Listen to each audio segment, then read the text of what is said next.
This is Defenders TV podcast, episode 97, where we're looking at Iron Fist, season 1, episode 8, The Blessing of Many Fractures.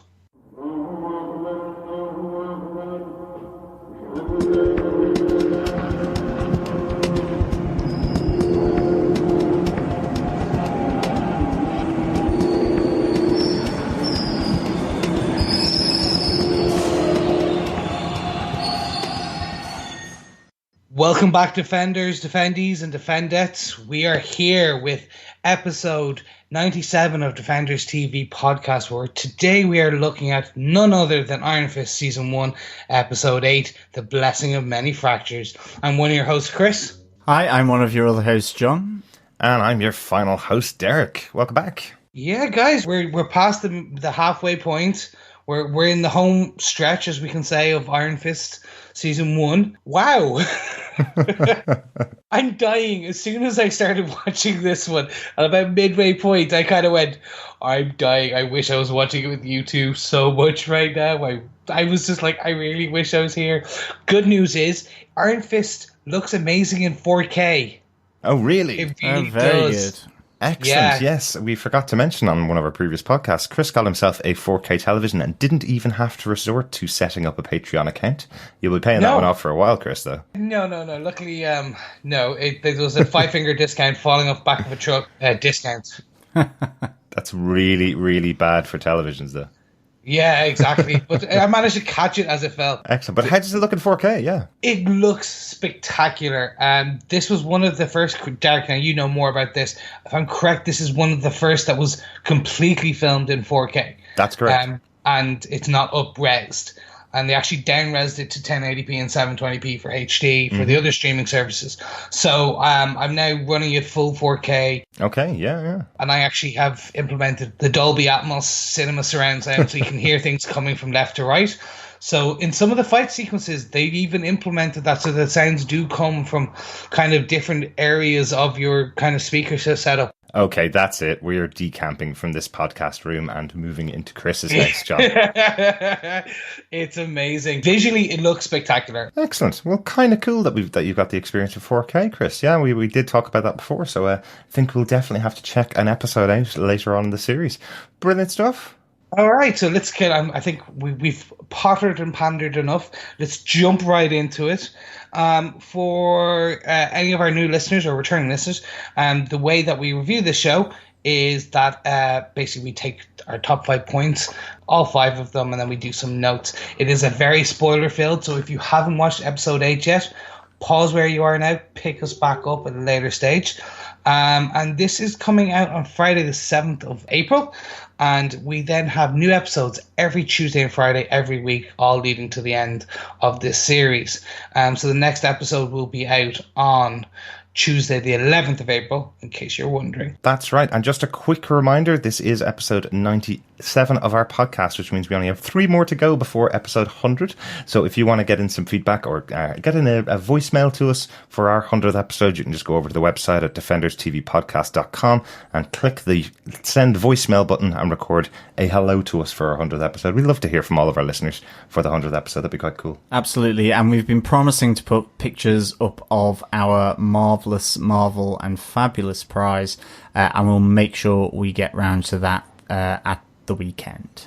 Very soon, definitely. And don't forget, we are also over on Facebook, where you can always send us your feedback day or night over at facebook.com/Defenders TV podcast, or why not jump over to our group and have chats with us there, where there's loads of other defenders, defendees, and defendettes willing and happy to have discussions with you, spoilerific or non-spoilerific. Just remember, if you're going to say anything spoilery, just give a quick shout out to it and drop it into the comments so people don't get upset. You know how everyone is. That's right. That's over at facebook.com/groups/Defenders TV podcast. And if they had managed to just stumble across this podcast, where could they find us?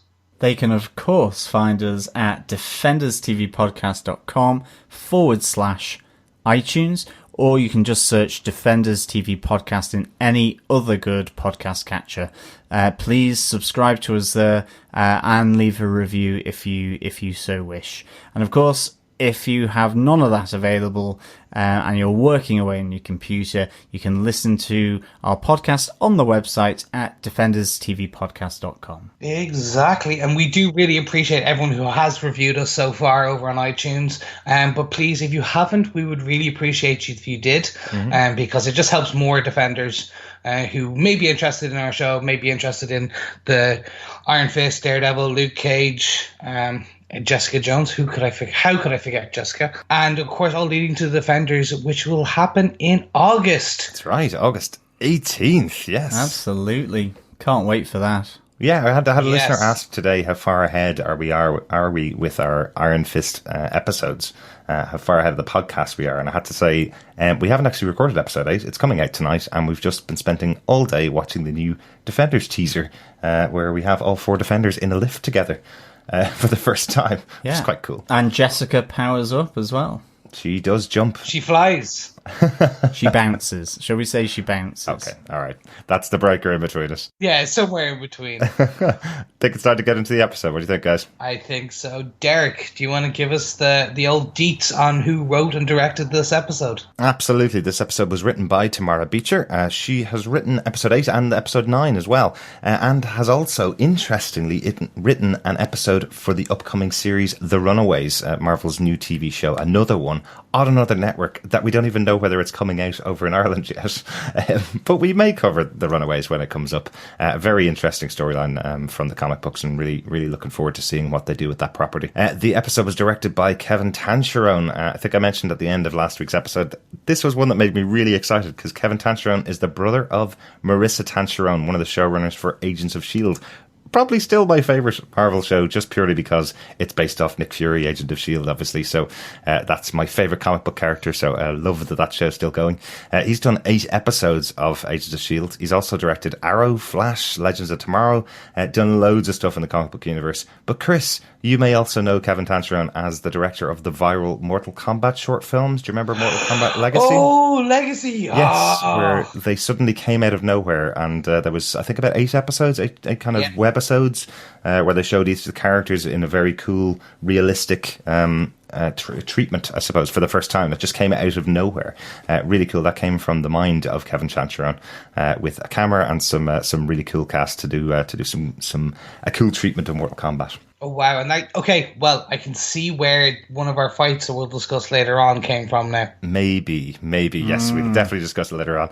John, do you want to tell us what they gave us with your synopsis for the episode? Sure. After learning that Madame Gao's drug operations are in Anjou, Danny Rand assumes that the plane crash was targeted by the Hand as his father was attempting to shut down Gao's factory. Danny reluctantly enlists Colleen Wing and Claire Temple to seek answers in Anjou. They infiltrate the facility just as Madame Gao arrives. As Danny tracks Gao, he encounters Zhu Sheng, student of Qilin, who uses an advanced kung fu technique and plenty of liquor to prevent him from reaching Gao. However, Danny overpowers Zhu Sheng and confronts Gao and her henchmen. After a dangerous fight with poison weapons, Danny engages his chi to apprehend Gao. Meanwhile, back in New York, the Rand board offers Ward and Joy a severance package that fractures their relationship as he attempts to accept it, but she refuses. As Joy tries to understand her brother's rationale for turning his back on their dad's company and legacy, Ward, still hallucinating badly after his trauma of killing Harold, almost reveals his darkest secret. We talked about this a couple of episodes ago, the pronunciations that we were going to do on the show get more difficult. The pronunciations that they do on the show sometimes don't even match the words that are there. So I saw Zhou Chang in the episode rather than Zhao Chang, which we believed it always was. Yeah. But definitely it was Zhou Chang. That's why I think I've just said it as Zhu Sheng, because I can't get my head around Zhou Chang. But that might explain his accent. Absolutely. He didn't know where he was. Absolutely. And even some of the characters in the episodes were being criticised for their pronunciations. We had Claire Temple being criticised for her pronunciation of Anjou. I think she was told about 3 times how to pronounce it, and she still pronounced it wrong over and over again. So don't worry, it's not just us, guys. Everybody gets them wrong, including some of the cast. Which is always a good thing for us, because we get to say, look, Colleen did it, Claire did it. Like, we have to follow them. The way they say it is canon. Sorry, guys. We can always fall back on canon.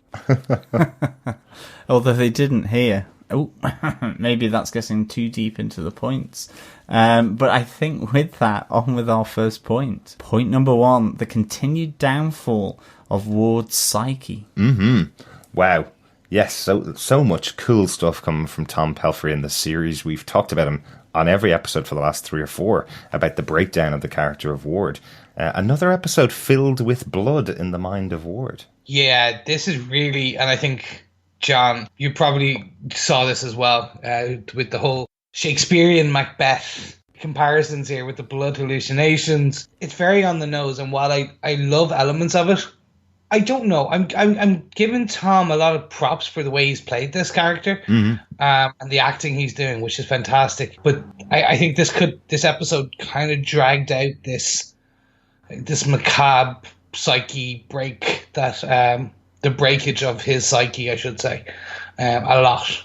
Interesting. I thought this was one of the better elements of this episode. I think Tom Pelphrey really excellent as Ward. I kind of enjoyed the continued breakdown. I think like he only killed his father in the last episode, so you could see that true. You know, there's trauma there's guilt, and that becomes like increasingly compounded when obviously you have the severance package from the Rand board, and just then that whole play out with Joy, where she obviously wants to try and retain the work that she's sort of done and completed in, you know, the company that used to be run by her father, and that kind of legacy, knowing that obviously he's dead in her mind, whereas Ward has had to deal for 10, 12 years with the stress of keeping his dad's living and breathing presence secret from Joy, but also the fact that then she's kind of projecting effectively the advice that her own father gave to him on Ward's own actions, that admiration, and it kind of compounds this slip into guilt and probably the after effects of what he's done. I mean, his father and all that Shakespearean element, he's also murdered, and he does know right from wrong from a police perspective to some extent, because he tried to throw all that stuff at Danny at the start of the series, but it kind of compounds everything for him. So I kind of really enjoyed that.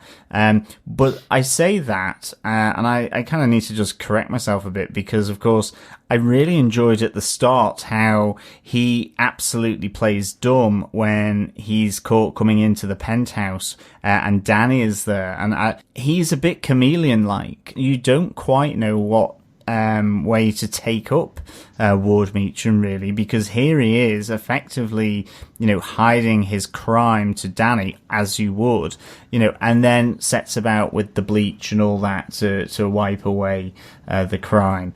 I have to say, there's some great moments with Tom Pelphrey in this episode, particularly that one you're speaking about, where he meets Danny Rand in the penthouse, and it looks like all of his Christmases have come at once, but he can't show it off to Danny. He can't show that Danny's playing right into his hands. He's taking credit or taking responsibility for the death of Harold Meacham here. He's saying, this is all my fault. If I hadn't chased down the hand, then this wouldn't have happened to Harold Meacham. And you can just see it in Tom Pelphrey's eyes. He plays the moment beautifully, where he's trying to kind of mourn the death of his father, also get angry at Danny Rand. And you can see him kind of going, complete relief here. Brilliant. Somebody else is going to take responsibility. I can pretend that this isn't my fault. And then obviously later on in the episode, which we will talk about, but the moment when Ward is also kind of going, and I could get away with this with a couple of million in my pocket and run away. After losing everything, I'm suddenly back on top. Danny's taking responsibility, and I could be walking away with a bank full of cash. That's quite cool. Absolutely. I think that opening was really good and played for what it was, which was just this sort of Machiavellian-like chameleon I mean, he really is embodying all these things, and that's why I think, Chris, when you say Shakespearean, it absolutely is that. All he needed to do was put his dad in a pie and eat him, or get Joy to eat him, and it would have really been dysfunctional Shakespearean family. Yeah. Really, really good. But for me, I think Ward, and in fact, actually, Joy Meacham here, she's been a bit in the background, I think, since some of the earlier episodes.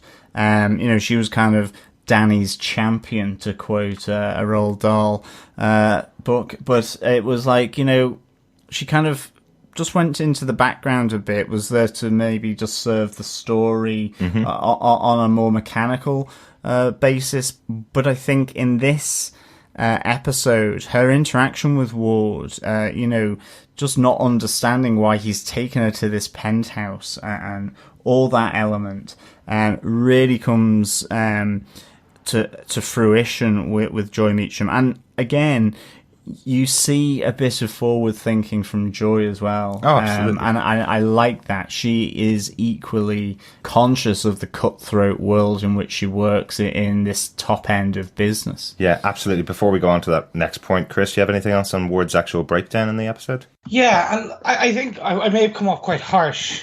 I do enjoy the Shakespearean element of it, which is, I think, what's causing a bit of friction in my mind when I looking at his story. Again, I'm not saying this is a bad thing. Tom is amazing in this role. It's that the quick split and change of the character between. So, for example, that bit where he caught Danny, or Danny caught him, for example. Mm-hmm. We see him there just being a very psychopath. Having psychopathic or psychopath-esque elements to him, where he just flips.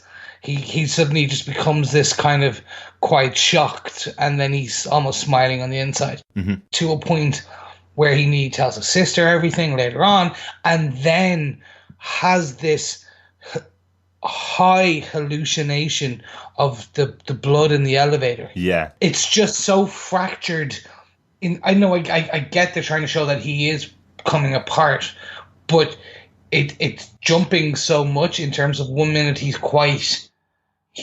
holding it together a lot, and then next he's completely broken. And then, so for example, when he was seeing the blood on his wrist, and he's breaking, and you could see him, he was literally falling apart there, back to when he's holding it together, then he's breaking.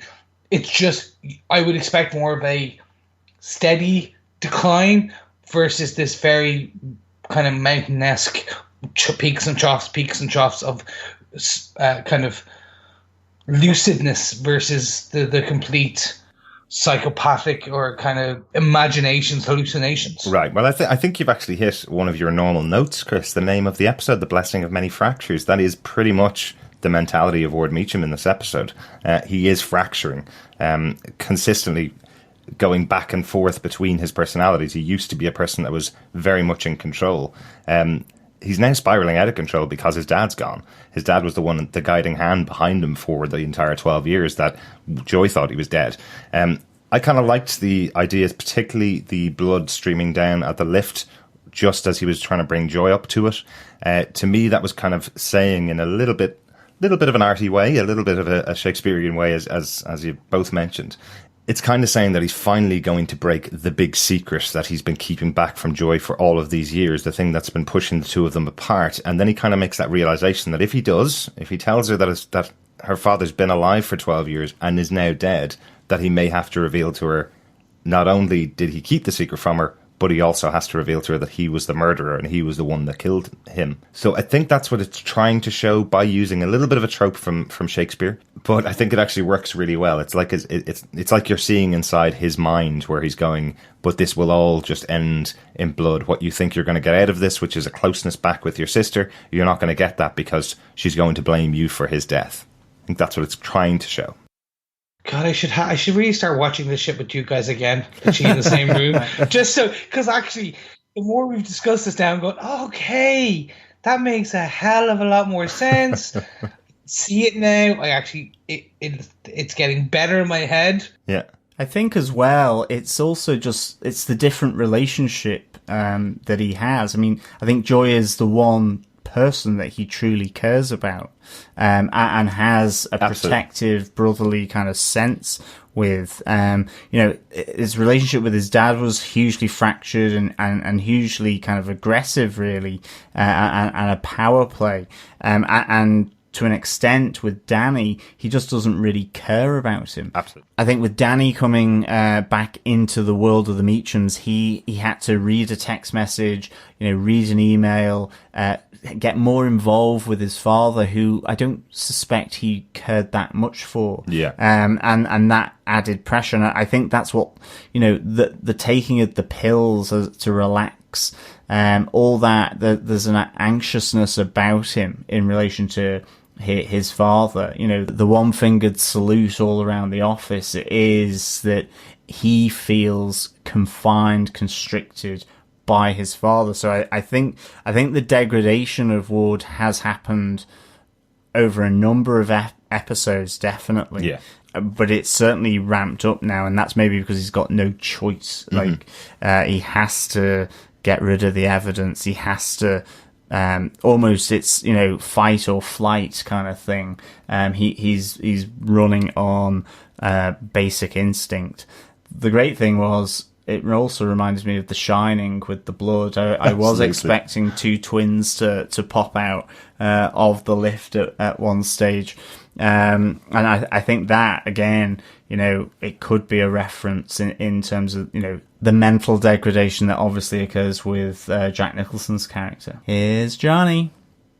That's me. Without a doubt, yeah. I think that's definitely a reference for Kevin Tancheron, the director of the episode. I think that's something that he's definitely bringing in here. I think we should go on to the next point, and I think we've kind of talked around it a little bit, which is obviously Ward and Joy's offer from Rand Enterprises.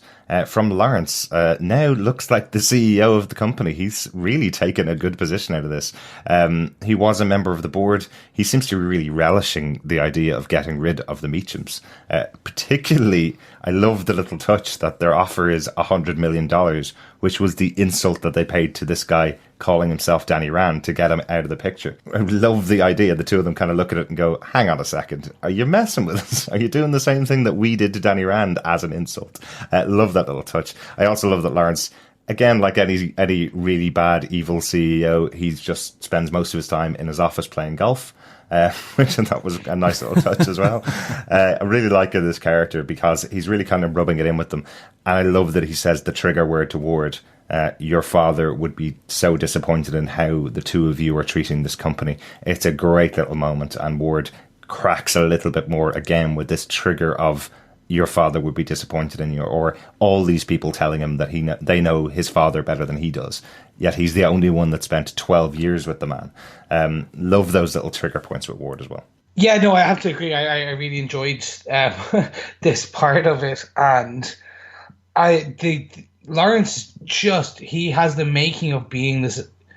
I don't know whether he's been underused, or I considered him just not even a supporting character initially, and I kind of I know who he is, and he's just there in the background. And ever since the last two episodes, I'm like, wow, okay, they made me now go, oh yeah, you're slightly evil, because even the bit where he starts then saying, I think I'm starting to think less of you because you and your sister should be together on this, etc. And you're fractured, you're breaking apart again. Okay, now I'm seeing it, the fracture part. Okay, it's all coming to me. Yeah, the insult around the 100 million was fantastic. Yeah. It's still not a bad thing. I'm kind of going in my head. I'm like, yeah, okay. If you want me to take an early retirement for 100 million, I could do that. Was anybody else doing the maths when Ward was reducing the money down and saying, I'll take 30 million and I'll just sign the papers and I'll disappear now. And because you have to eat a little bit of crow, I'll give you $500,000. Was anybody else kind of going, would he take $500,000 if he knew you had 30 million in the pocket? Well, absolutely. Like, he's the CEO of a company. $500,000 must be almost nothing in comparison to the 30 million he knows you have. Yeah? Yeah. I know you'll need 30 million. If you're Ward's age, you're probably going to need many, many millions to keep your lifestyle up. So I understand that. But it felt like a little bit of a small backhander to Lawrence. Like, I thought that, again, I loved how it connected in with Ward, just by the fact that, it's his way out. Finally, he doesn't have to live up to his dad's reputation. He doesn't have to listen to the comparisons. But at the same time, it's kind of driven a wedge between him and Joy because, he wants the exit. Joy certainly doesn't. She wants to fight for what she's created at the company. And I like that little bit of backstory with Joy that, she really had to fight to get acceptance. That's really, really good, I think. And Chris, do you want to take the little Easter egg that's in here? Oh god, yeah. I was so happy when they did this. I love the fact that when they were taking those photos, which constitutes the dirt on the RAND board, it was taken by a drunken female PI. Yes. In New York. I can only kind of think of one drunken female PI that we know of. So our lovely Miss Jones was the one who did this. And it's actually, when you think about it, it is the kind of skeevy, kind of despicable thing that she probably would have done for a quick buck. And again, the good part of this, it connects them. We're seeing more connections because when... hopefully in Defenders, you'll see Jessica storming into Danny's office. Joy will be there going, "Oh no, you got all that skeevy details for me." Oh, yeah. There'll be a nice exchange there at some point. But I was again, I love the fact that they're still making some of those connections. Yeah. Really, I really loved it. There's another one to another Defender later on. There is. We can talk about. There is, definitely. I love this little connection to Jessica. Nice little touch. And I think we'd mentioned it in Luke Cage a couple of times when he was looking for a lawyer, that they never mentioned Matt Murdock at all. This is actually another one of the Defenders who is helping out another character. They don't know her name. It's not been shared with Danny. It'll probably never come up again. But I like that they are referencing that if you want a PI to get this kind of dirt, it is Jessica Jones you go to. And I like that little touch. Nobody else can do the job like Jessica does. Absolutely. I can imagine that she was down in a bottle of Jack or something as well while she was taking the pickies. I think even Ward calls out that, how did you get these kind of photographs? And nobody else other than a superpowered superhero who can jump up 15, 20 stories of a building outside could get these kind of photographs. A nice little touch there that it's definitely her. No other PI could do the job she does, right? Yeah, because she could just literally fly up the building and take photos. If she could fly, she would, yeah. Yeah, I mean, the 7 degrees of separation on this show is getting less and less, I think. Yeah, absolutely. No doubt Wilson Fisk will be someone who will, duff up someone in prison for Ward or something. Maybe Lawrence ends up going for prison because of his outrageous photos.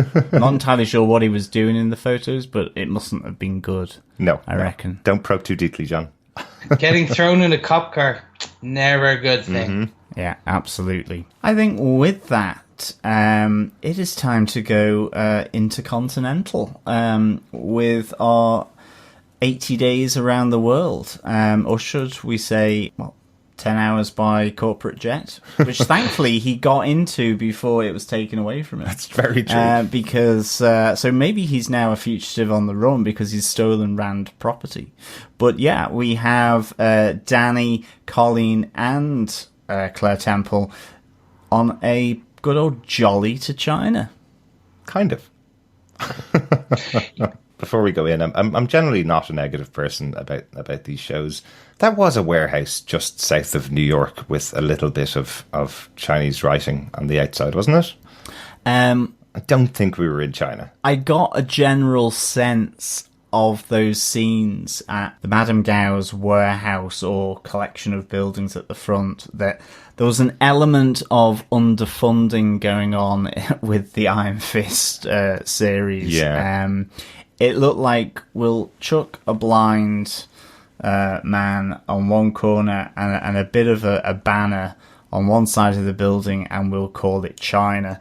And even just their lookout positions seem to be fairly blatant for super warrior ninjas who can lower their heartbeat to sense their surroundings. That they could hear the three of them chatting away, they kind of did have a feel of teenagers illegally drinking Diamond White or Buckfast out of, the parents' car, rather than undercover. It kind of took me out of it a bit, I have to say, and it is kind of a bit of a negative. It didn't feel right for some reason. It didn't feel like China at all. And increasingly, I think this was the episode where I suddenly then went, why are these hand ninjas not the same as the ones in Daredevil? Why have they got golf caps on rather than being like in that ninja outfit like we saw in Daredevil season 2? I felt a bit of disconnect in these scenes where it was at the warehouse and with the hand operatives, because they didn't feel menacing. They didn't feel like the hand operatives of Daredevil season 2. I know what you mean. I think that it's like as if they're a different faction completely from the ones we saw in Daredevil season 2. Whether there was just no discussion about them being any different. Obviously, Danny doesn't know the difference, so in story, it doesn't really matter to Danny. But it feels like we should be seeing the same kind of hand ninjas in this show. I know in Daredevil season 2 they were all kind of connected around Nobu the ninja, so all of them looked very similar to Nobu. These all seem to be much more connected with Madame Gao, so maybe it is just a different faction of the hand, and maybe it's not explaining it because, well, it doesn't need to for anybody else who isn't watching all of the shows, but yeah, it does feel very incongruous to what we've seen before. Yeah, I mean, I think as well, just the fight that Colleen had with one of the hand guards. I actually really enjoyed the fight. I thought the sword fight and all that. I thought I really enjoyed that. But I was thinking, why doesn't the hand operative have a katana? She kind of seemed to have a broadsword or something like that with a bit of a tassel at the end. And I wasn't entirely sure whether it's just a different type of sword, because as well, the hand is Japanese and we're in China, so obviously different kind of weapons depending on the culture. So I assumed it could have been that. Yeah, so you literally hit the nail on the head, and we can kind of get into that more. But just to give you an answer, that is a kind of a standard Chinese martial arts sword. I can't think of the saber's name. If you remember Crouching Tiger, Hidden Dragon, and some of those, that would be the standard. They wouldn't have used a katana in Japan. In China, they would have used these more. They were kind of more malleable, and they were more fluid and allowed for more graceful movements of the kind of the martial arts that they would have done around those times. Or sorry, not around those times. Back in the olden day when martial arts was kind of more standard for guns, but it was almost malleable. It was kind of bendable. So when they could do flicks. But yeah, you were right. It's just a difference there. Perfect. Grand. There we go. No, I'm really glad that that's the case, actually. And I kind of thought it might be, but I just wasn't sure. Because obviously the katana is definitely Japanese, and in China they would have had a different tradition of sword making. I believe it's a Chinese sword, a Tai Chi sword. That might be why the hand ultimately then looks different, in that they're not in Japan, so they're not Japanese ninjas as such. Yeah, so it could be just a different faction, yeah. But it just, it took me back to underage drinking, basically. I'm going to jump in here as well, because for an undercover secretive secret society that's trying to stay in the shadows, your guards typically should carry guns and not large martial arts weapons when they're just walking around, because that kind of sticks out. If they're at least carrying guns, it's like, okay, they look like security guards. But if they're carrying, one guy was carrying a staff with a bladed staff at the top, and two guys were carrying swords. I think one guy was kind of full on carrying kind of almost like those bladed nunchucks. Yeah. And then the one that was carrying a similar weapon to Nobu if I can remember, that Nobu used in the warehouse in season 1 of Daredevil, which is, those kind of, it's on a chain. Yes. But it's, that type of thing. And like, that kind of sticks out like a sore thumb. True, but they do call that out, don't they? There is a moment with one of the guards talking to Madame Gao as they come into the place, as they hear the car horn beeping from, 5 or 6 feet away from the front door. They do mention that that's not a local because the locals know to steer clear of this. So they don't need to cover up who they are. It seems like all the locals know that this is where the Hand's warehouse is, basically. They would only be staffing it with these type of people to actually protect the place if it ever gets attacked. So okay, we're going to do an experiment.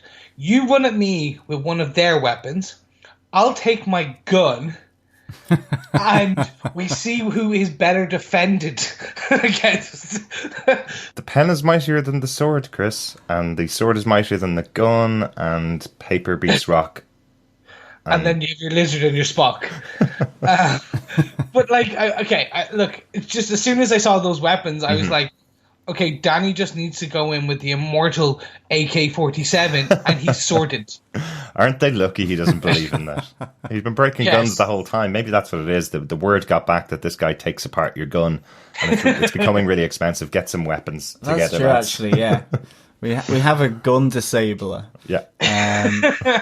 I think just that it just felt weird, the whole Chinese dock scenes, definitely. Yeah, completely. This kind of is a side point for me. The homeless man, who can speak Chinese and then also speak English and just magically knows everything about them. I was like, wow, that's okay. He was also disfigured. I don't know, unless he comes back at a later point. He better be coming back at a later point. He has to be. He felt like he had been dropped there by an alien. And he just happened. And in fact, if I had seen the Star Trek transporter sort of hit there, I would have been convinced it was Captain Kirk or Spock coming down to, do some kind of helping the timeline or something like this. The man did seem to be like just plonked there, and I think that's what gave the unrealness to this situation. It could be another member of the Immortal Weapons. It could even be, given that we saw Zhou Cheng, whether he is a servant of Jilin, who is the destroyer of Iron Fists, or at least tries to do that every 33 years. So again, there may be some kind of connection here, but I mean, obviously that is, again, speculation. Absolutely, and I'm going to just posit the same theory we've posited for every character in the show who isn't Davos. Is this Davos? He says that he didn't always grow up poor and begging on the street, possibly because he grew up in Kunlun with Danny Rand. Danny didn't see him. It was only Colleen Wing that went and talked to him, and then she went away. He does look slightly disfigured, but I'm not sure whether it was the makeup or not, or whether he's just made up to look that way. It seemed very unusual that he was sitting outside the one of the places where the Hand were going to be, being another member of the Mother of the Crane Order, along with Danny Rand. Would be likely that he could be undercover outside it could their be building. Yeah, it could be. And Davos does get scarred from trying to also obtain the molten heart of Shao-Lao the Undying. He does look to attack the dragon to gain the chi himself. In the comics, yeah. In the comics. So, that could be a result of that attempt, that yes, he gets it, but he is also wounded and disfigured. Mm-hmm. So maybe it is Davos, or maybe Davos is a shapeshifter. You never know. I must admit, the first time I watched the episode, it was quite late at night, and I did doze for a second around this scene, and I did think that Zhou Sheng was the old blind man. When he came back and they had the fight, I just missed a beat in the episode and thought, well, there's absolutely no reason for this character to be sitting down and talking to Colleen Wing. I don't know why. It was just something I missed for a second. I was kind of going, ooh, that's cool. When I went back to watch the episode, I was thinking, oh, that's cool. There's a shapeshifter in this episode who is two characters. No, it's not that. I presume this character will come back. And totally on your to your point, Chris. If this character doesn't come back, it's another very weird moment for the show. Yeah, and I think with this we can kind of move on. The other kind of just go with me here. The around the world in 80 days. Oh wait, I mean 8 hours piece on the private jet. It was kind of too let me say telenovela style. Was that Telly Savalas? Yeah, it's a telenovela. It's just like the Spanish soap operas on TV. Just kind of like, we're going to China, we're on a plane, we're in China. And I'm like, what? At the same time, we're supposed to be expecting that all this stuff is happening with Ward, and that it's some inexplicably the time is kind of linked. But in the time it takes to get to China, stake out a plate, find the place, stake out a place, and do that, literally less than half a day is gone with Ward and Joy and all that. I'm like, no.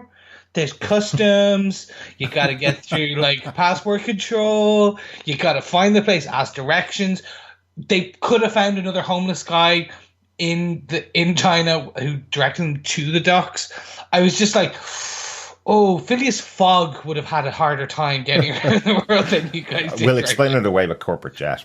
That's what got them through every check that you could possibly need to get over to China. That's true. Landed at a private airport, whisked through security, all the documentation done previously. Absolutely. And Danny knew where he was going, right? That's it. Okay. It did provide my favourite scene for Claire Temple in the season so far, where she is hugely insensitive to Danny Rand. Love the moment where she's like, turbulence is scary, but it's not dangerous at all. And Danny goes, that's exactly what my mom said before she got ripped out of the plane. And she goes, oh, really sorry, I didn't know that. That was a really sad moment for poor Claire. She's usually such a sensitive character. Yeah, no, I think that was the funniest moment of Claire's, in one of many interjections that were very quippy and off the cuff. But like, I gradually got a bit tired of her kind of repartee actually in this episode. Yeah, I kind of wish you'd stayed in New York as well, quite frankly, by the end of it.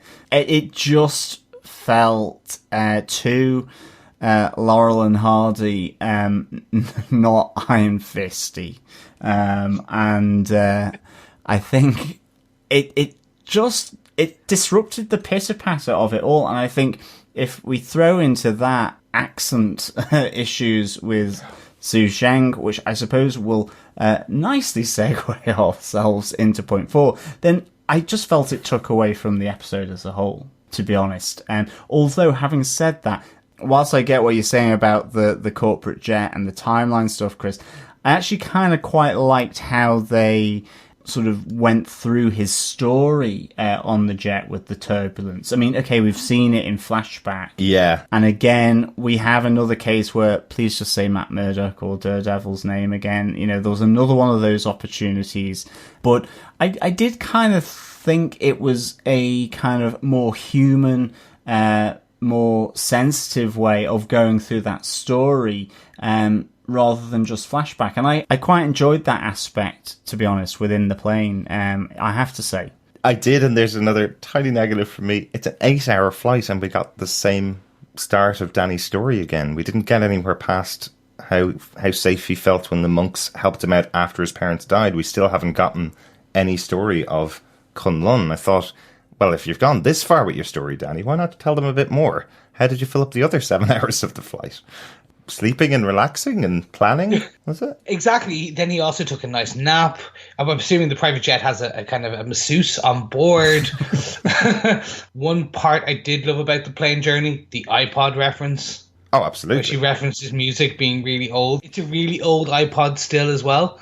But I just have this vision of Danny kind of with the headphones on, doing a kind of a dance behind them. Just kind of like, you have Colleen trying to sleep, Claire's kind of pining over her letter, and then just Danny in the background with the headphones in, doing like bop doo-ba-dop da doo-wop. If you just kind of shake his head. I do have something for our notes later on about that, because I am the music man, so I will talk about that in a minute. You are the music man. It is definitely not anything like Bop, but we'll talk about it as we get into this. And I'm the whiskey man, the whiskey watch man, and of course we have the drunken master here for point number 4.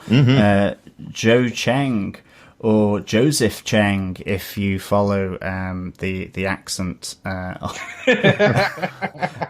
think he's more Essex Joey Chen, isn't he? Yeah, maybe. Hi, Joey. Hey. Well, it flipped between a Mancunian accent and a Cockney Londoner. A little bit Australian in there too. And a little bit of Australian. I'm not one for being negative, even though we've had quite a number all in a row. I have to say, I really loved this fight, actually. I loved the work with the drink, which presumably is maybe a Japanese whiskey. And I really enjoyed the fighting style of Joe Cheng here.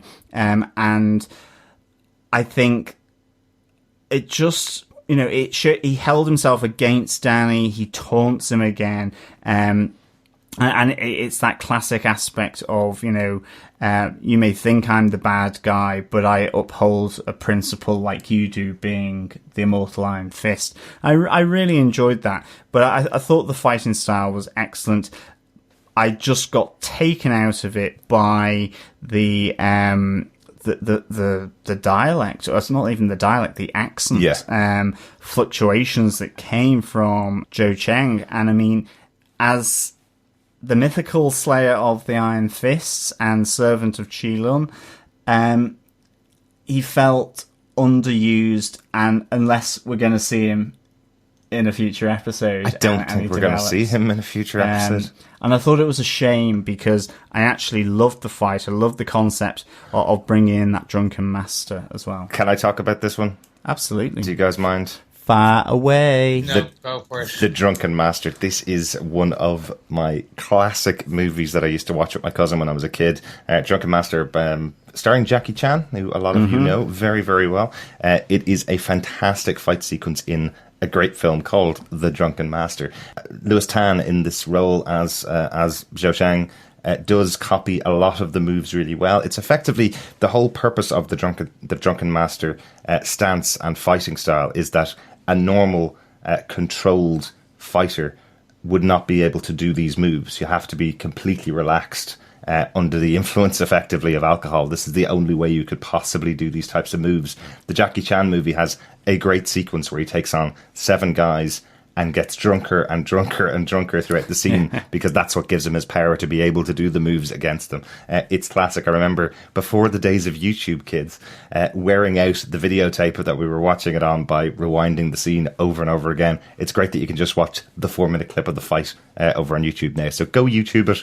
Jackie Chan, The Drunken Master. Excellent fight sequence, and they do it justice in the show. I must say, fair dues to Louis Tan. He knows how to fight. Absolutely, really good. It's a great moment. You can see the frustration of someone as controlled as Danny, someone who's as good a fighter as Danny, trying to fight against somebody that's just kind of rolling out of the way all the time, who's completely nimble around him. It's a really cool to have those two styles against each other. Yeah, and he lands some bad punches. They're like Danny's there chucking up blood, coughing up blood from repeated punches to the chest, and that great backflip kick. I thought the fight was excellent. And again, just the taunt evident in how he fights, not just the words that he speaks, was really good. Yeah, he gets a bit of a beating as well off the Iron Fist, definitely. So, John, you kind of touched on it earlier about Chang and his comic book counterpart. Do you want to take this? Because I think that might slightly explain the shifting of the accent, perhaps, aside from the drunkenness. I don't think it will. Yeah, in the comics, Joe Chang can morph into different shapes and take on different forms, and that might explain why the accent was fluctuating. But I suppose the thing is, unless he's fleshed out and you're given that reason, it just comes across as odd on the show. And yeah. I think that's the thing. It's like, I mean, yeah, it's one of those fine balancing acts that you have to do, you know. People who read the comic books, you know, are basically in two camps. Either, you know, you can take artistic license with characters and use them, or, you know, you like to see them maybe, you know, portrayed, or not even portrayed, but just written in a way that honors the source material. And I do think that with Zhou Sheng, he is one of, at least in the recent past, you know, a big bad of Danny Rand and the Iron Fists throughout the ages, that he deserves a bit of reverence, and maybe we'll get that. It's not to take away from that scene of the fighting. Like, it was absolutely awesome. And in many respects, that's kind of why I want it to be fleshed out in terms of the character, because I think it would give it even more. And it's whether some of these characters are being used in a way that advances an Iron Fist narrative, or whether it's just being used because, well, we need someone here at this moment. But it could have been, you know, 26 hand operatives that tried to stop him, and he could have done an amazing fight scene where he's summoning the double-edged sword of his master previously. But instead they've chosen Zhou Sheng, and I think it's just an interesting choice. And look, there you go, they've gone with it, and that's fine. It'll be interesting to see what or if anything happens in other episodes. I've also just realised I started off saying Zhao Sheng, then Zhou Sheng, and now I'm Zhu Sheng. So please take your pick, and please tell me how I'm pronouncing this. I am really now lost as to how I should pronounce this character. It is Zhou Sheng in the show, yeah. so maybe we'll stick with that. We'll probably come back to this point a little bit in the feedback. We've got a couple of people that have talked about this character. It's definitely split a couple of our listeners over on Facebook group. It has split them down the middle, really. Some don't care. Some think it's exactly the same as yourself, John. It's a pretty poor treatment of a character that is quite important in the comic books, if you're a fan of Iron Fist, of course. So I think we'll probably move on to that one. Anything else on the Drunken Master fight, Chris? I'll come back on the treatment bit when we talked about it in the feedback. But on the actual Drunken Master battle, this was perhaps my favourite battle to date in the whole series. Yeah. It really was. It showed someone, even against like the trial of three, or however we want to call it, even with one of the other immortal weapons, this goes above them all, even against Scythe. This showed someone on par with Danny, using a completely different style. Danny using his style and then morphing his style to kind of go against to defeat the actual Drunken Master style. Yeah, I loved it. It was fantastic. The camera work and the direction on this was spectacular. It really was, and this is where I think with the director's previous work on the Mortal Kombat, now that I know it, I'm seeing it, right, actually probably came into play, because the kick where he shoves Joe into the wall and there's a small bit of blood, like the bit where Danny gets kicked in the side while or punching Joe at the same time, it was all just filmed in a way that it looked like a proper martial arts, like from the East. Like you said, The Drunken Master by Jackie Chan. They have a very particular style, in my opinion, in terms of kind of looking at that. And I think some of the original Bruce Lee, like Enter the Dragon, etc., they had that style. And I loved that the camera went top down. And it had that top down, and I was like, it took me completely out of it for a second. I went, oh, that's a weird angle. And then I went, no, because now I can see them fighting in like top down, see what they're doing. Yes. I wouldn't have thought that would be personally, if you told me, okay, I'm going to film a fight scene top down, almost like an old school GTA game, I would go, that's ridiculous.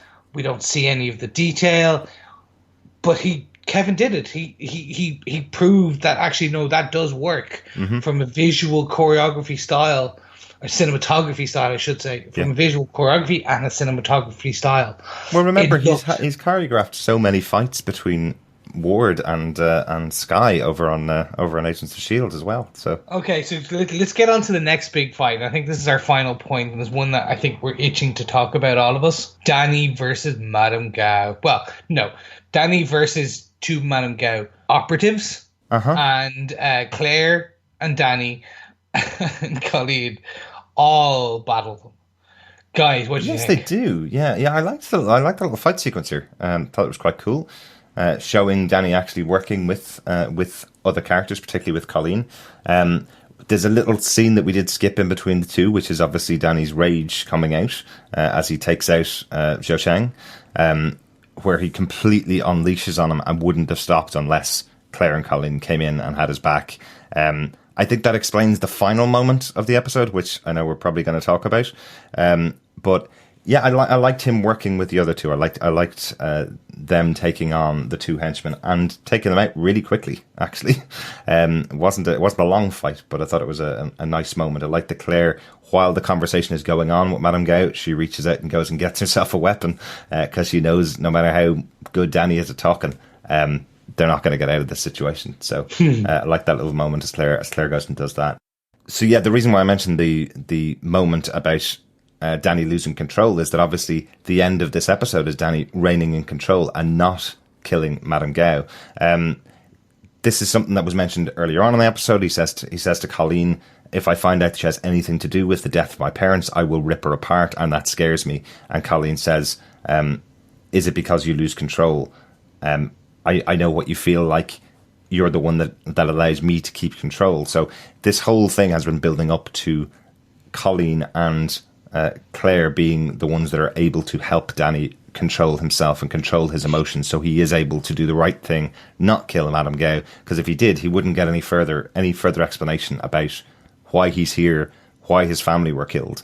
He would just have had the revenge rather than doing his task effectively. So I kind of liked how the scene played out the second time I watched it. The first time I watched it, I think I wasn't really too sure on it, but I liked how it played out when I kind of read through the episode. Yeah. The first time I watched it, I absolutely loved the scene until the moment that Madame Gao seemed to be supplicant to the Iron Fist.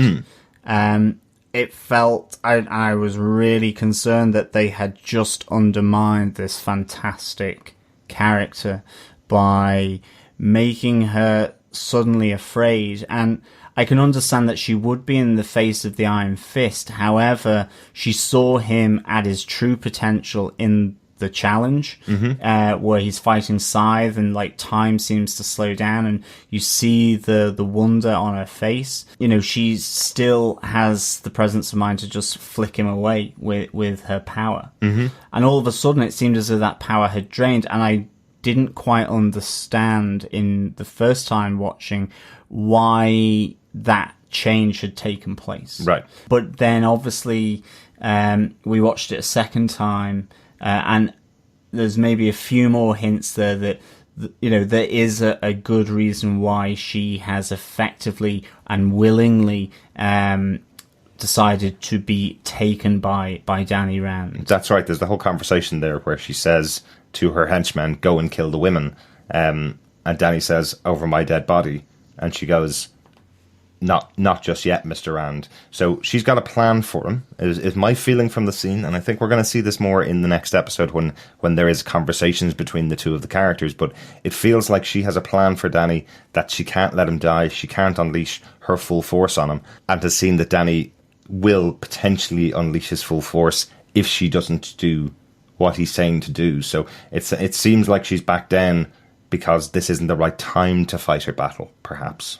What do you think, Chris? Yeah, so I'm in agreement with you.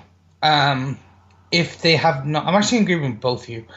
If they do not do something with this, because of that comment she made, I went, okay, she has plans. She she's letting herself being captured for a reason. Yeah. If not, then literally the punch she gave Dany, 3 episodes ago?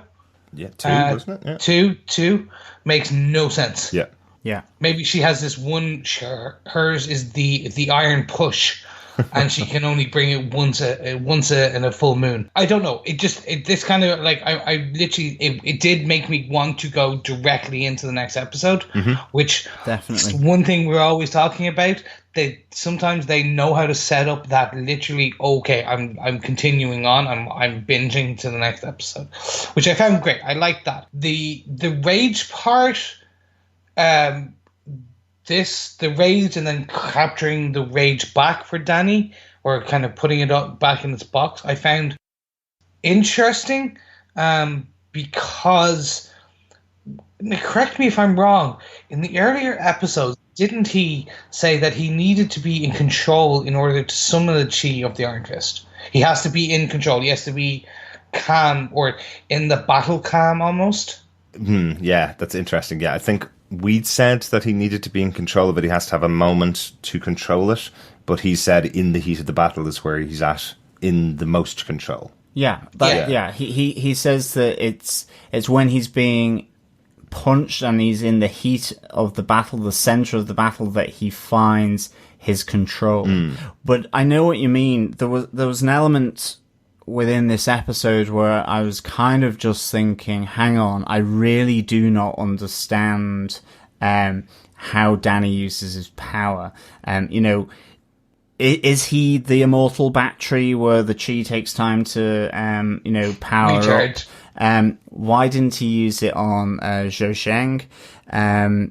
When then he uses it here to punch through the door, which I have to say was a fantastic effect, the way all the wood splintered.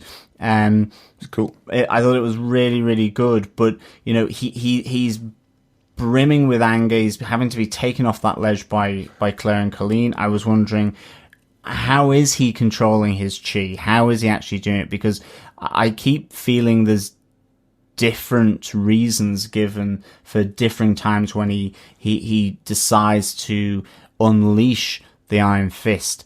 And I think hopefully in episode 9, I don't know, and it's the same with the Madame Gao, with the comments, about what plan she had.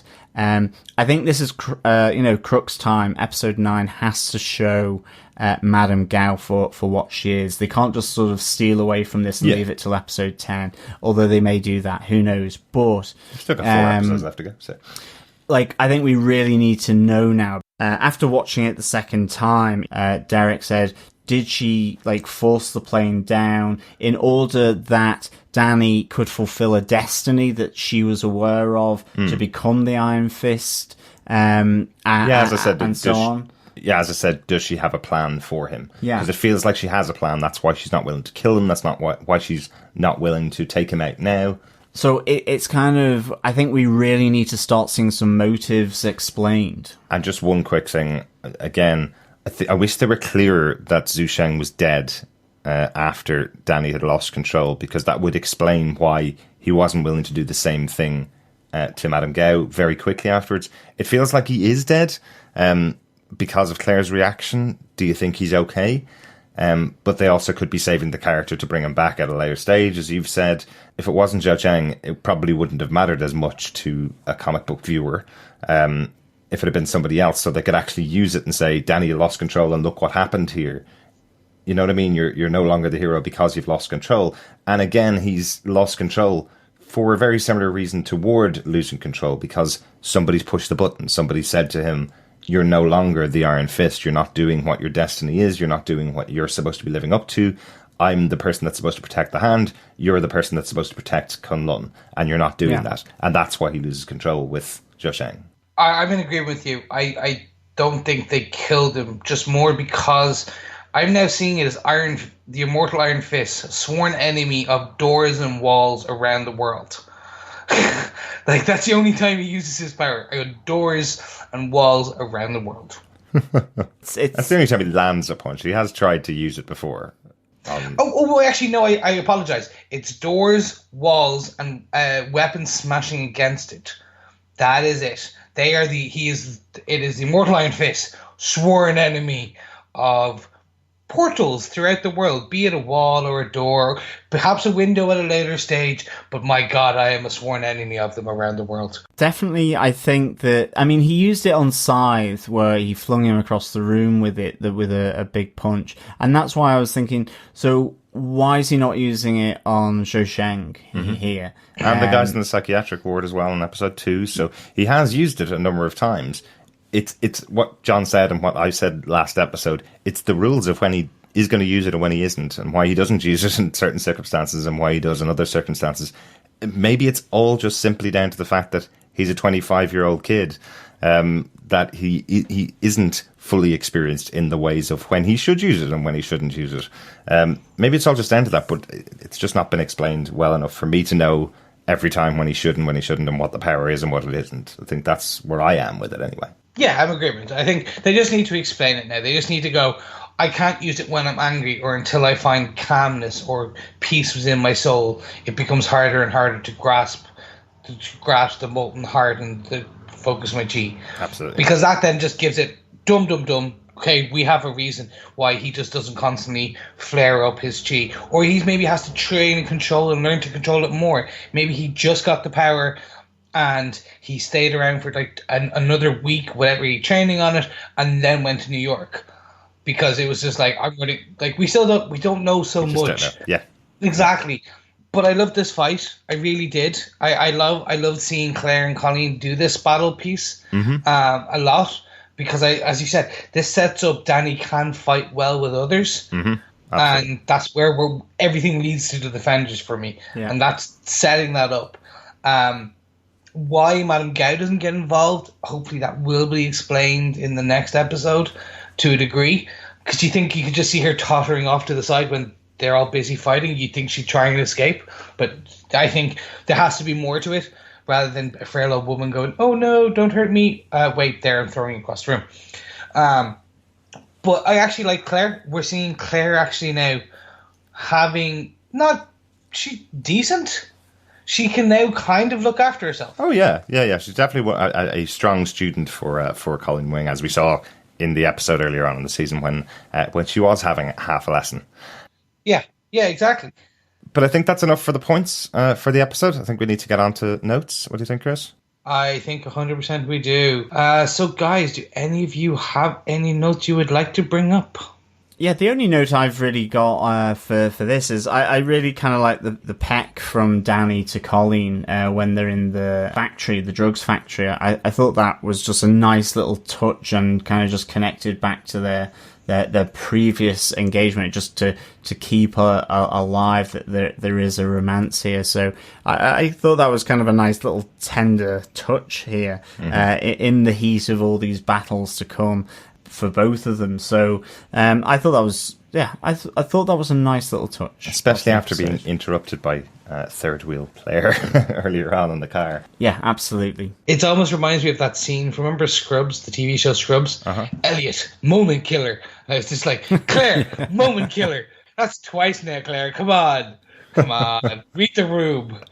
Speaking of Claire, Chris, you have the other note about the episode for this one? I have 2 points on this. The first note I want to talk about is the letter that Claire is reading quite secretively, quite a lot, but not so secretively that everyone notices she's doing it.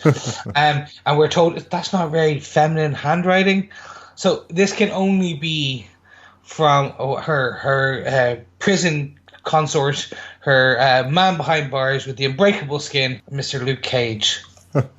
That's what I'm thinking. 100%. You know why? Because we paused it.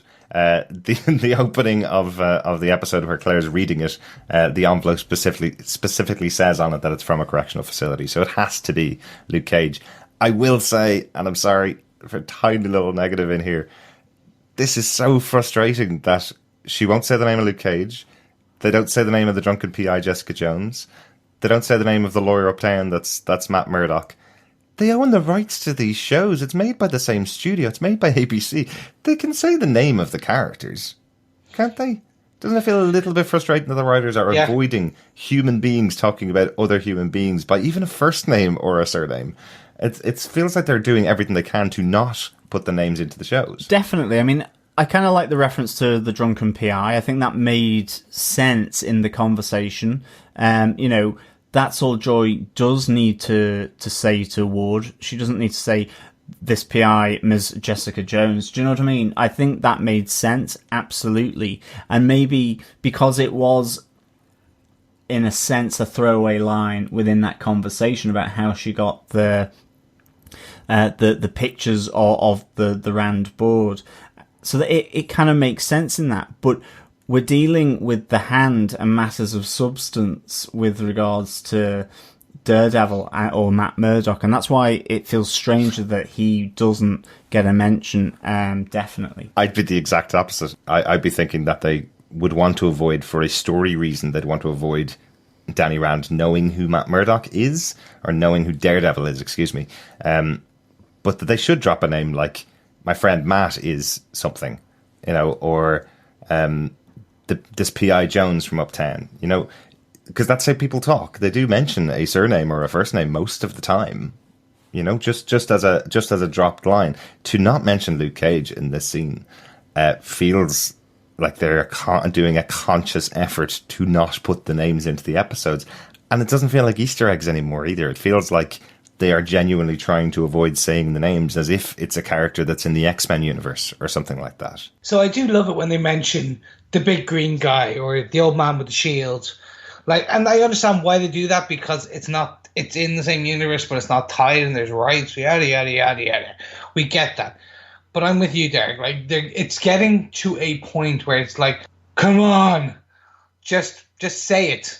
Just say, oh, you know, I have a blind friend who works up as a lawyer down the road who's been battling in the Hand nonstop.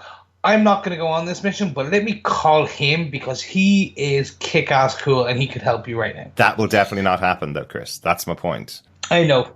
But saying, I have a lawyer friend called Matt, that's something you genuinely say. You don't need to hand out his Facebook account or his phone number or his address for his office to make it believable in the world. But saying his first name, going, I have a friend called Matt, or something that would connect the shows a little bit better. Anyway, I'm getting off the negative points. I do have a fun one, which I mentioned earlier on in the episode. Claire does call out all the kind of music that's on Danny Rand's iPod, finally. So she calls out 3 different bands. She calls out Blackalicious, which was a band that was started in 1994. They had their first album about 1999. She calls out BDP, which is Boogie Down Productions, featuring KRS-One, a very, very famous rapper. They were around throughout the 90s as well, or early 90s. And then Big Pun, which is my favourite little Easter egg amongst this. This is a rapper that was around between 92 and 2000, and it is short for Big Punisher, which I just liked the choice there. So Danny Rand does love his urban music, some proper old school urban rap tracks from the 90s to the early 2000s when he basically disappeared. So like this, nice touch. He's definitely going to hang out very well in Harlem. He's going to know the music scene down in Harlem very well from all of this music that he's had in his iPod. I think that's pretty cool.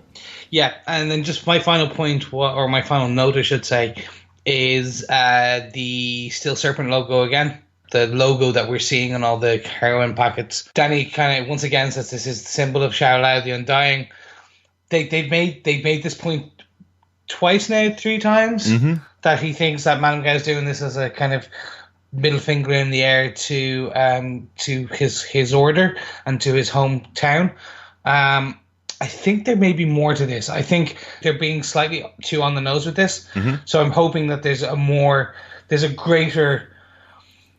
greater meaning behind why they're doing it.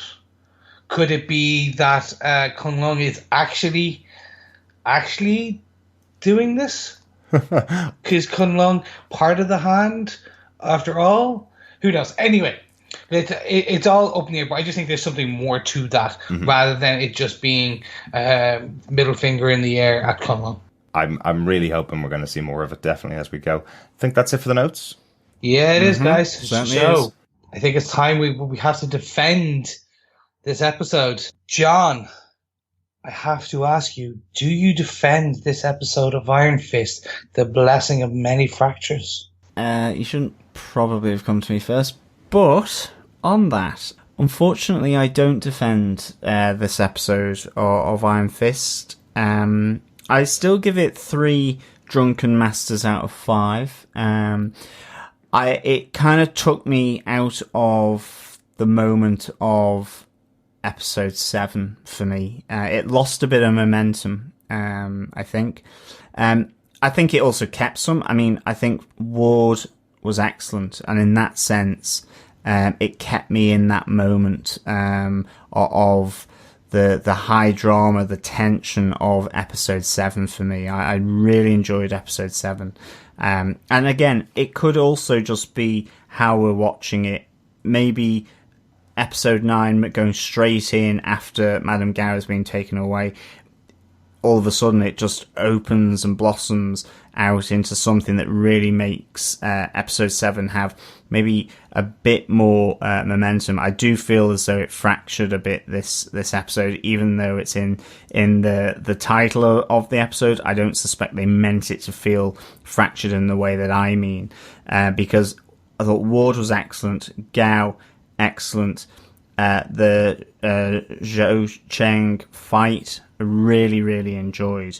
But for me, a few little niggles that have been in previous episodes really just kind of came to a head here, such as not mentioning Matt Murdock. I think just the accent thing, whether that was meant or whether it was just a product of what happened, kind of took me out of the fight.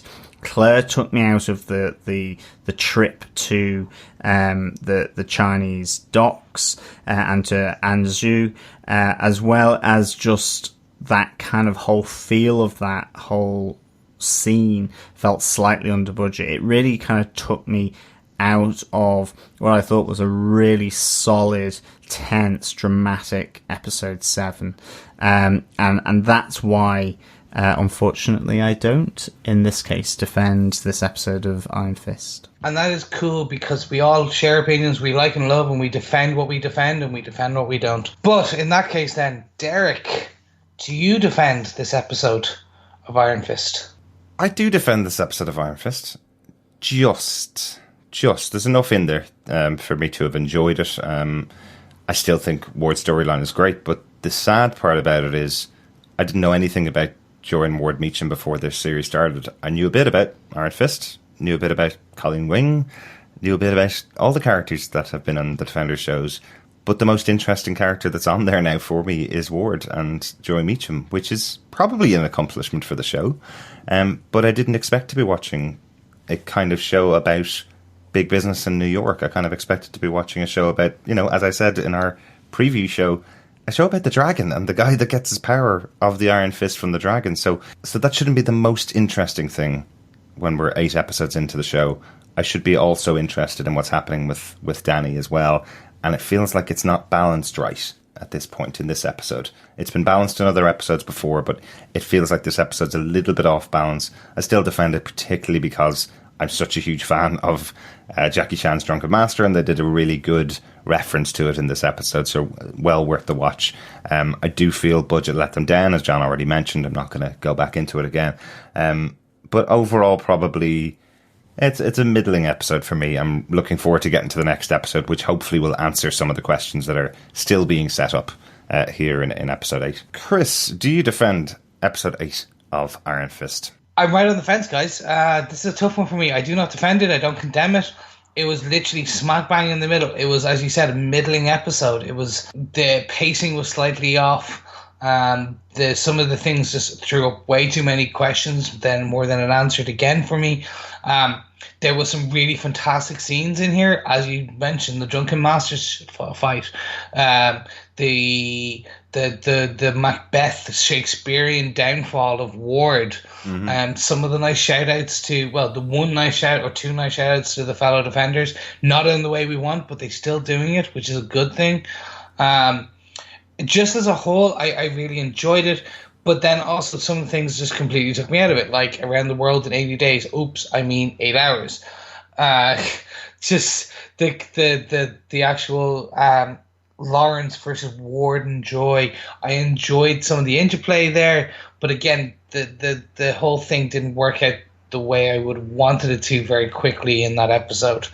So, and then the Madame Gao ending, just not understanding how Daddy's using his powers at this point. We should have at least a basic understanding. So I'm hoping that just we get some explanation of that soon, because we should, as you said, this show is called The Iron Fist, but it's starting to feel more like Boston Legal or New York Legal, if you understand what I mean. It feels like an office drama where sometimes we'll take you to the Orient themed kind of martial arts and bring you to China. Well, I mean downtown Brooklyn. Like, it's very disjointed. But as I said, then another quick upside was the cinematography and the way that the director actually directed this episode, from the view and the visual aesthetic of the fight scene. That was fantastic, and he did things I didn't think that I would ever want, like the top-down approach, and that just view of that fight was fantastic. So I neither hate nor love this episode. I neither defend it or condemn it. It just is. It's there. I just want to get to the next episode.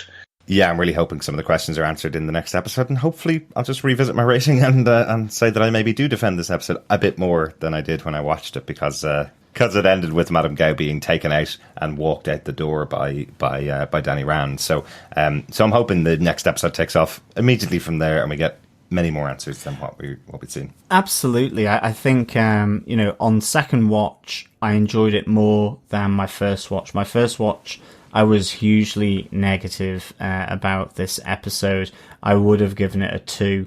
I've given it a 3 because I don't think it's as bad as what I thought. I think it was coming straight off episode 7 and our podcast recording, and into 8, it felt just disjointed and it didn't seem to flow.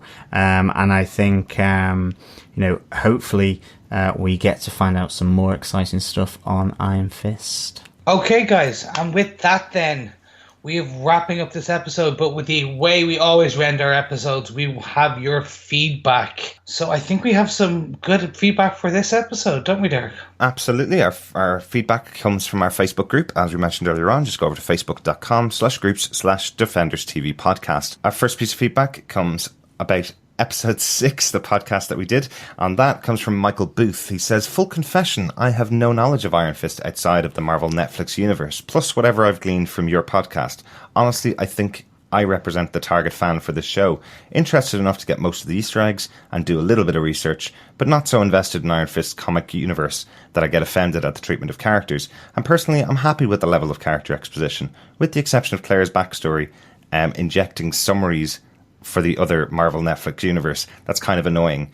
You guys made a big deal about the Bride of Spiders and the Thunder and how they weren't really explained, and to be honest, I was pretty happy with it.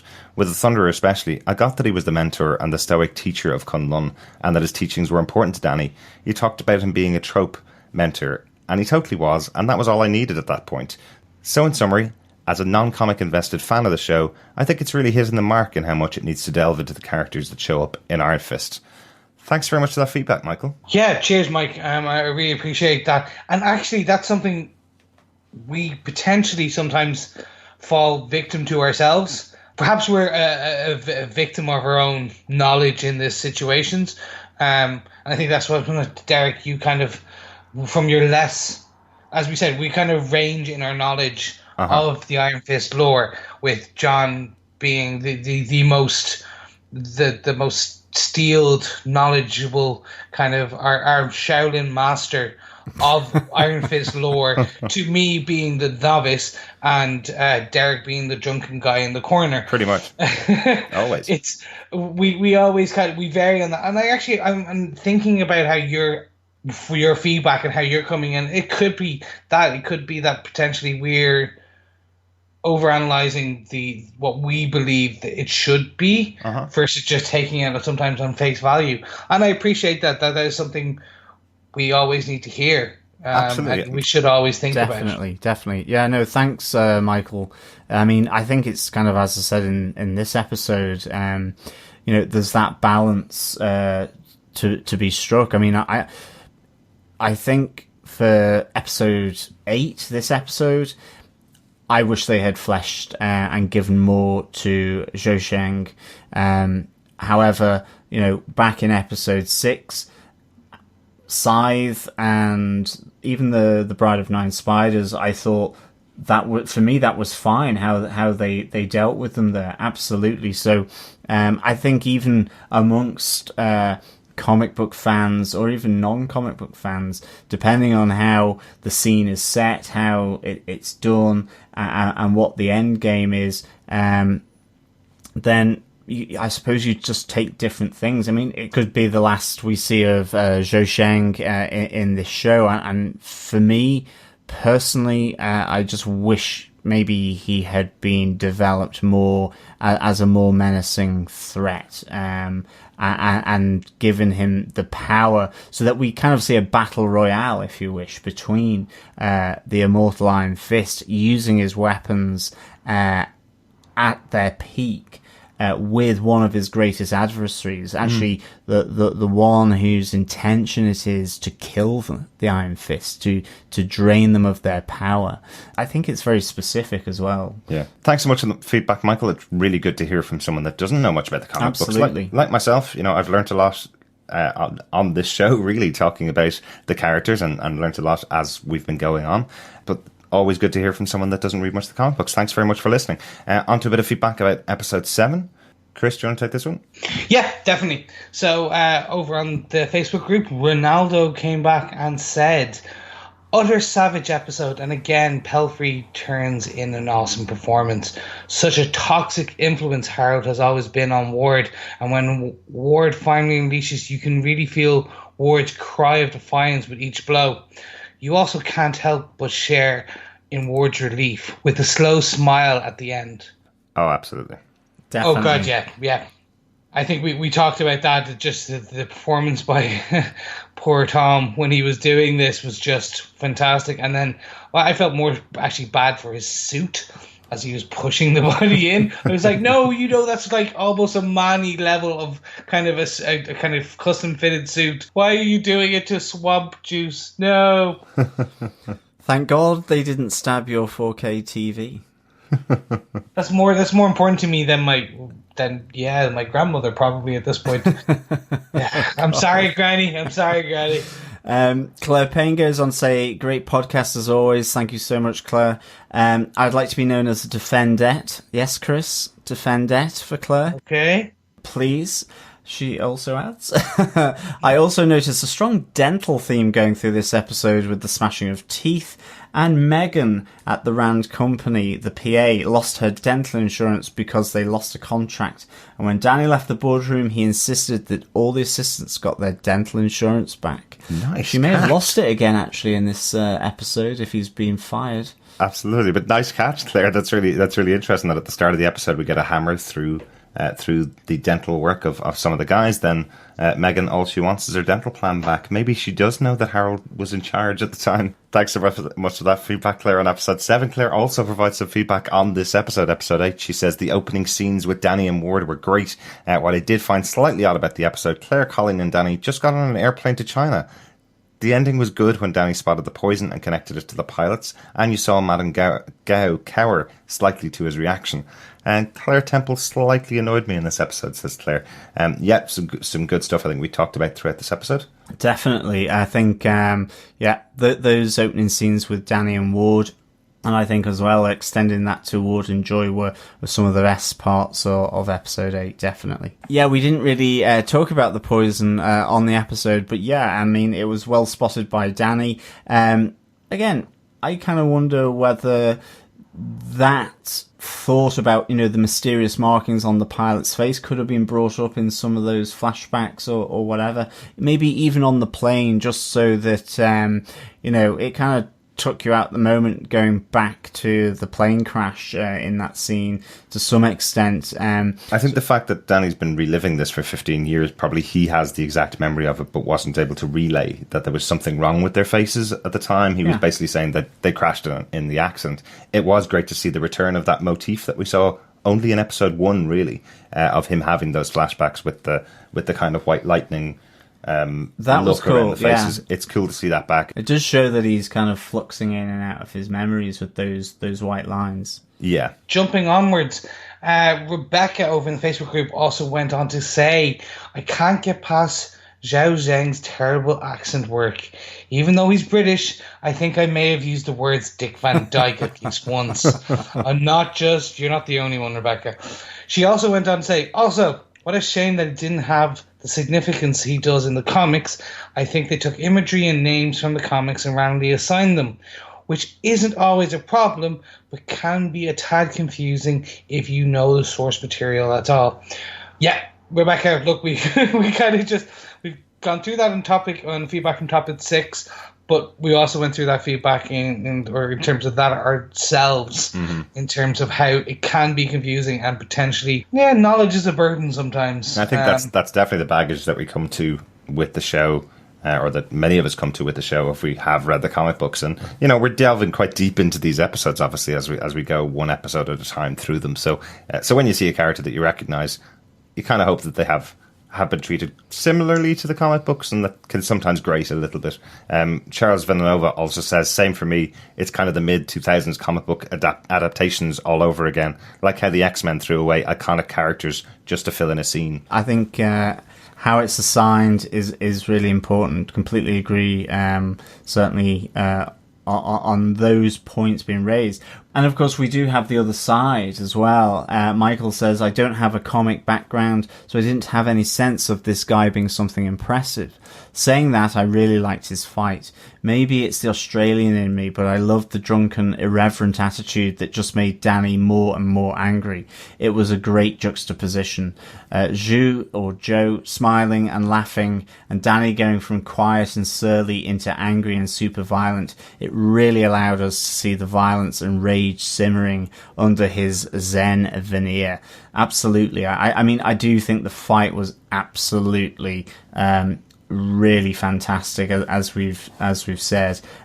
Absolutely. And I think you really raised the important point of if you are a fan of the show and don't necessarily have the comic book background, these things are all very subjective in that sense. So thank you so much for that feedback, Michael. Michael, we have another Australian commenting just underneath you, so hopefully you guys may know each other. Michael meet Ronaldo, Ronaldo meet Michael. Well, let's get an Australian connection going. But anyway, actually, Ronaldo had another piece of feedback about this overall episode, and he went on to say, I did enjoy the reference to Jessica Jones from Joy Meacham and the conversation with Ward by the water. The relationship between siblings is fleshed out, and I thought Jessica Stowe did a great job showing Joy's frustration and not being closer to her brother and how she still looks up to him. When Ward eventually says he can't open up to her despite the emotion on his face, it hits your heartstrings. What a great scene. I totally agree. Oh, yeah. We talked about it in this episode review. And yeah, Tom Pelphrey does an amazing job. You can feel the hurt in his heart as he has to do it. But also you can see a fracture in Joy's love and feelings. Well, absolutely. The moment when he says to her, I didn't want to inherit your daddy issues, was really harsh. Really, really harsh. Absolutely. He's such an absolute nightmare. Thanks for keeping that clean enough, John. Yeah, I was wondering whether Joy's heart may be fractured in the same way that Homer Simpson's did when he has the heart attack and it shatters like glass. Poor Joy. You could certainly see the depth of the emotion on both of them. I thought it was really impressive scene. Absolutely. Thanks so much to everybody for the feedback. If you want to join us over in the Facebook group, just join us at facebook.com/groups/Defenders TV podcast. If you want to send us any audio feedback that we can use in a future episode, just go to the website, go to defenderstvpodcast.com, click on the send voicemail button and record your thoughts and send them in to us. You'll be entered into a competition to win a marvellous Marvel prize. Otherwise, you can always email us. You can email us an MP3 of a voicemail if you want to over at feedback@defenderstvpodcast.com. And of course, as always, you can subscribe and listen at defenderstvpodcast.com/iTunes or on any other good podcast catcher. Just search Defenders TV Podcast. Of course, we also don't exclude evil podcast catchers either. So if you prefer an evil podcast catcher, you can go there too. All right, guys, I think this is a wrap for this episode. So we'll be back, listeners, on Tuesday, the 11th of April, with our review of the next episode of Iron Fist, Season 1, Episode 9, The Mistress of All Agonies. Ooh, yeah. Well, the master of all agonies is obviously Ward, because he used to kick Danny in the balls every opportunity he had. So Absolutely. There we go. And so thank you so much for listening as always, and I will speak with you next time. thanks so much for listening. I'll talk to you soon. And of course, it's a goodbye from me too. I can't wait to talk to you guys all next week. Hey guys, how was your trip to China?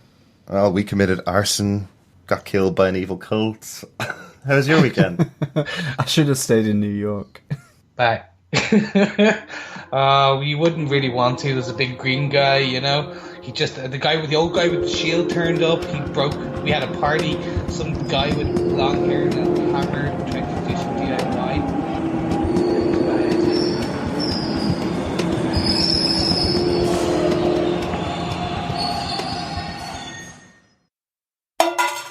When Ward eventually says he can't open bracket, open up to her, close bracket, despite the emotion on her face. Hang on. Says he can't open up to her, I think. I just kind of think... You do that all the time as well, John. You read out smiley faces. Like sideways smiley face. It's Siri. Can I call you Siri? Yes, maybe. Sorry. There we go. For this episode, we'll be back Friday, Tuesday... Friday, Tuesday. Sorry, Tuesday. See, this is what happens when I just read on the screen. That's why John's calling you Siri. This is an outtake right there. Close bracket. Yeah, I think on that note, thank you everyone so much for listening. I will open bracket, be with you, close bracket next time. They won't get that. Because I'm editing it in. Okay, go.